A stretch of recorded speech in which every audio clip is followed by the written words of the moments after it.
नोकरी असो वा लग्न, चष्म्याची अडचण आता होऊ देऊ नका. नंदादीप नेत्रालयात या आणि तुमच्या चष्म्यापासून मिळवा कायमची मुक्ती. कारण आता चष्मा घालवण्याची लासिक शस्त्रक्रिया फक्त 32,999 रुपयात. शिवाय 5,000 रुपयांपर्यंतचे लासिक स्क्रीनिंग अगदी मोफत. ऑफर मर्यादित कालावधीसाठी. तर वाट कसली बघताय, आजच कॉल करा 92-2000-1000. नंदादीप नेत्रालय, न्यू शाहूपुरी, कोल्हापूर. दृष्टी म्हणजे नंदादीप.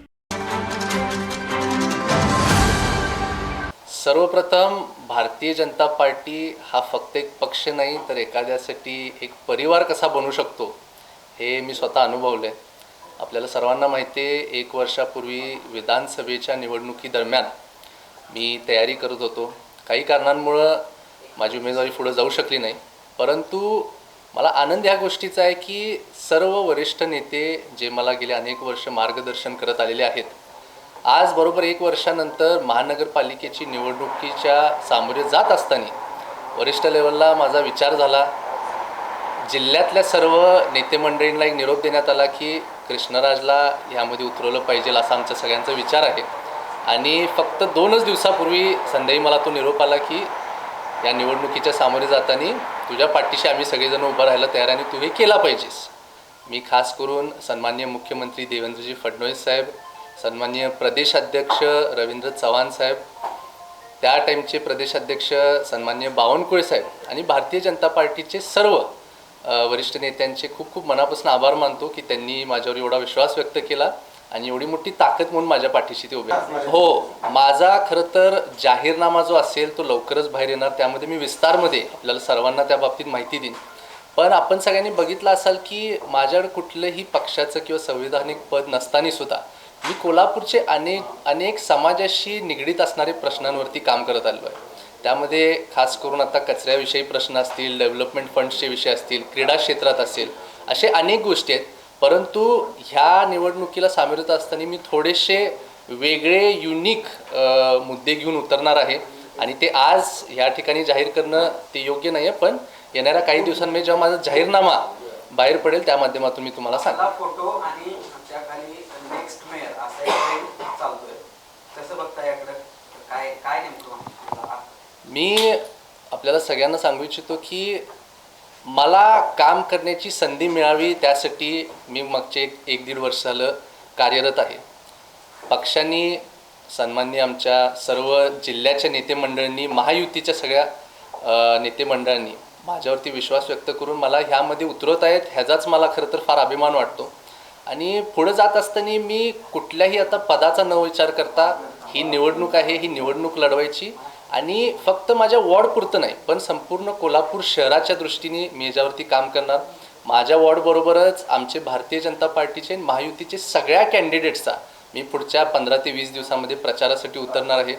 सभा असतील, पदयात्रा असतील, सगळीकडे मी सक्रियपणे आमच्या सर्व महायुतीच्या कॅन्डिडेट्सच्या मागे उभं राहणार आहे. कोणत्या भागामधून आपण निवडणूक लढणार? अजून सगळ्या गोष्टी चालू आहेत. आपल्याला माहिती आहे की वरिष्ठ नेते अजून एकत्र बसून त्यांची चर्चा चालू आहे की कुणाला किती सीट्स मिळतील, काय होणार हे अजूनसुद्धा त्यावरती क्लॅरिटी नाही आहे. परंतु आज किंवा उद्यामध्ये त्या सगळ्या गोष्टी होतील.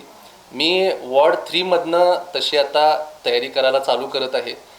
परंतु अधिकृतपणे जेव्हा केव्हा ते आपल्या समोर येईल तेव्हा आपल्याला सर्वांना समजेल. अजून खरंच प्रामाणिकपणे सांगतो, अजून काहीच नाही. म्हणजे मी स्वतः काल रात्री लेट मुंबईवरून आलो, आत्ता सकाळी मी साहेबांशी भेटलो आहे आणि आजपासून त्या तयारीला आम्ही सगळे लागत आहे. 10 वर्षांनंतर खरं तर निवडणूक होती. अनेक इच्छुक आहेत, अनेक जुने नगरसेवक, माजी नगरसेवकांनी स्वप्न रंगवलेली आहे. अशामध्ये नवीन चेहरे आता खरं तर महापालिकेला येणं गरजेचं आहे. या संदर्भात काय मला तुम्ही हा प्रश्न विचारला त्याचा फार आनंद आहे. माझ्यासाठी सुद्धा हा एक खूप मोठा अनुभव आहे. कारण 2015मध्ये जेव्हा शेवटची निवडणूक झाली तेव्हा त्या टाईममध्ये मी स्वतः फार लहानपण होतो आणि मी मुळात ह्या देशात सुद्धा नव्हतो, मी परदेशात होतो. आपल्याला सगळ्यांना माहिती आहे की मी खेळाडू आहे. मी इंटरनॅशनल फॉर्म्युला 3 चॅम्पियनशिप चालवण्यासाठी अनेक वर्ष बाहेर होतो. त्यामुळं हा संपूर्ण अनुभव जो आहे तो माझ्यासाठी सुद्धा फार युनिक आहे. महानगरपालिकेची बॉडी असताना कामकाज कसं होतं हे खरं तर मी बघितलेलंच नाही आहे. कारण म्हणजे आता आपण ह्या संपूर्ण प्रक्रियेत जे आहे ते मला शिकायला मिळणार, ती एक चांगली गोष्ट आहे. आणि तुम्ही म्हणला तसं 10 वर्ष झाल्यामुळं अनेक लोक आहेत जे इच्छा व्यक्त करत आहेत.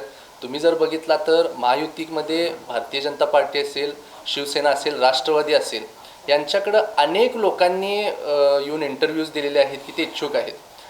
खूप चांगली चांगली नावं पुढे येत आहेत आणि मला आनंद ह्यासुद्धा गोष्टीचा आहे की फार अनुभवी लोकांबरोबर मला ह्या निवडणुकीच्या प्रक्रियेमध्ये सामील व्हायला सुद्धा मिळत आहे आणि भविष्यात त्यांच्याबरोबर काम करायला मिळेल याबद्दल पण मला फार चांगलं वाटतं. एकीकडं ऋतुराज क्षीरसागर आहेत, एकीकडं तुम्ही आमदार पुत्र आहे, खासदार पुत्र आहे, एकीकडं माजी आमदार जाधव आहे. म्हणजे एक युवा चेहरे पुढे आले, घराणेशाही पुन्हा एकदा या सगळ्या निवडणुकीत दिसते. कसं पाहता याकडे युवा चेहरा आणि घराणेशाही? मी घराणेशाही खरं तर ह्याला म्हणणार नाही, कारण सन्माननीय प्रधानमंत्री मोदीजींचं एक वाक्य होतं, मागच्या वर्षी त्यांनी पार्लिमेंटमध्ये स्टेटमेंट दिलं होतं की जेव्हा एखाद्या व्यक्ती त्याच्या स्वतःच्या कर्तृत्वावरती, त्याचं स्वतःची प्रसिद्धी, त्या स्वतःच्या कामावरती नाव निर्माण करतो तेव्हा त्याला घराणेशाही म्हणता येत नाही. मला असं वाटते की मी माझ्या सोशल मीडियाच्या माध्यमातून, मी माझ्या सामाजिक उपक्रमांच्या माध्यमातून अनेक लोकांना आजपर्यंत मदत करत आलो आहे. यामध्ये मला कुठल्याही कधी म्हणजे कुणाचं बॅकिंग किंवा काही नव्हतं. मी स्वतःच्या रेव्हेन्यूमधनं मी स्वतः जे काय आजपर्यंत मिळवत आलेलो आहे त्याच्या माध्यमातून लोकांना मदत करण्याचा प्रयत्न केला. आणि फक्त कोल्हापूर शहर, कोल्हापूर जिल्हा नाही, पण तुम्ही जर माझ्या सोशल मीडियावर जाऊन बघितलं तर मी संपूर्ण राज्यामध्ये ते करण्याचा प्रयत्न करतो. त्यामुळे मला असा एक स्वतःमध्ये विश्वास आहे की मी आजपर्यंत जे काय काम करत आलो आहे, लोकांना माझ्यामध्ये भरपूर मोठ्या प्रमाणात विश्वास आहे. विधानसभेच्या वेळेस पण आमची खूप यंत्रणा लागत होती, परंतु ठीक आहे, त्यावेळेस ज्या गोष्टी झाल्या त्या झाल्या. पण ह्याला घराणेशाही अजिबात म्हणता येणार नाही, कारण ह्या संपूर्ण प्रक्रियेमध्ये माझे वडील जरी खासदार असतील, माझे काका जरी आमदार असतील, तरी त्यांचा काहीच संबंध नाही. मी तुम्हाला स्पष्टपणे सांगतो. कालसुद्धा आम्ही मुंबईत असताना ते त्यांच्या कामासाठी तिथं गेले होते आणि मी माझ्या कामासाठी गेलो होतो. त्यामुळं लोकांनाही हे माहिती आहे. आणि जसं तुम्ही म्हणलात ते त्या बाबतीशी मी सहमत नाही की ही घराणेशाही बिलकुल नाही. पण माझ्याबरोबर ऋतुराज असतील, सत्यजित असतील, अनेक युवा चेहरे येत आहे, ही खूप चांगली गोष्ट आहे. कारण म्हणजे आपण म्हणतो ना की कन्व्हेन्शनल थिंकिंगपासून आता एक वेगळं काहीतरी आपल्याला इथून पुढे दिसणार. जेव्हा युवा पिढी मोठ्या प्रमाणात कुठल्याही क्षेत्रामध्ये सक्रिय होते तेव्हा ते नवीन विचार घेऊन येतात आणि तेच युवकांची म्हणजे मला वाटते सगळ्यात मोठी ताकद आहे की नवीन विचार ते त्या क्षेत्रामध्ये काम करताना आणू शकतात. त्यामुळं चांगल्या पद्धतीने गोष्टी होतील तिथून पुढे. तुम्ही ब्लॉगच्या माध्यमातून अनेक शहराचे प्रश्न मांडला, त्यानंतर 25 कोटीचा निधी सुद्धा आणला. त्या 25 कोटीच्या निधीवरून तुमचं आता उमेदवार म्हणून नाव समोर आल्यानंतर टीका केली जाते की हा निधी गेला कुठे. आता टीकाकारांना काय उत्तर द्या? निधीचे मला वाटतं जवळपास 95% कामं झालेली आहेत. फरक एवढाच आहे की त्याची उद्घाटनं मी त्या मोठ्या प्रमाणात केली नाही.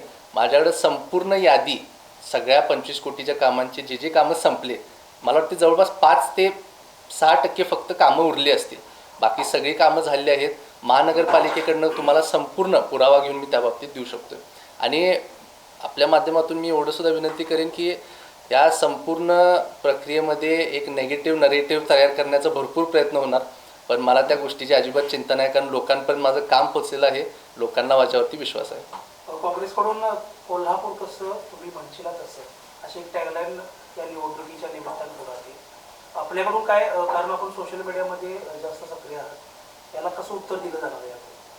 आम्हाला त्यांना उत्तर देण्याची काही आवश्यकता नाही. आम्ही आमचं टॅगलाईन घेऊन येणार आणि ते सुद्धा मी जसं सांगितलं पुढच्या 2 दिवसात जेव्हा आमचा जाहीरनामा येईल त्यावेळेस सगळेच गोष्टीची प्रसिद्धी आम्ही करू.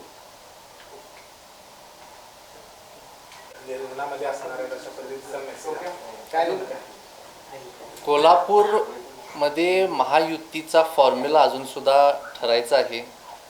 मुश्रीफ साहेब, सन्मान्य क्षीरसागर साहेब, आंबेडकर साहेब, सन्मान्य खासदार धनंजय महाडिक साहेब हे सर्वजण मीटिंगमध्ये आहेत आणि आज त्याचा संपूर्ण फॉर्म्युला ठरणार आहे.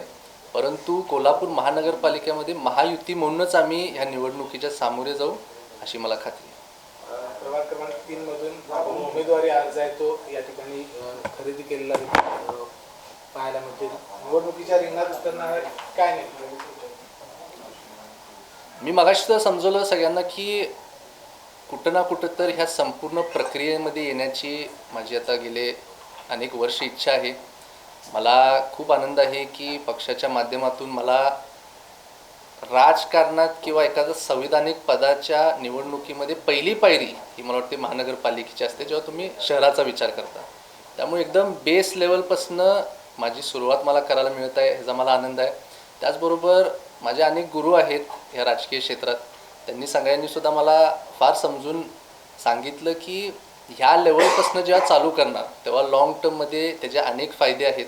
फाउंडेशन बिल्ड करणं राजकीय क्षेत्रामध्ये किती महत्त्वाचं आहे आणि ते मजबूत बिल्ड करणं किती महत्त्वाचं आहे हे सुद्धा त्यांनी मला समजवलं.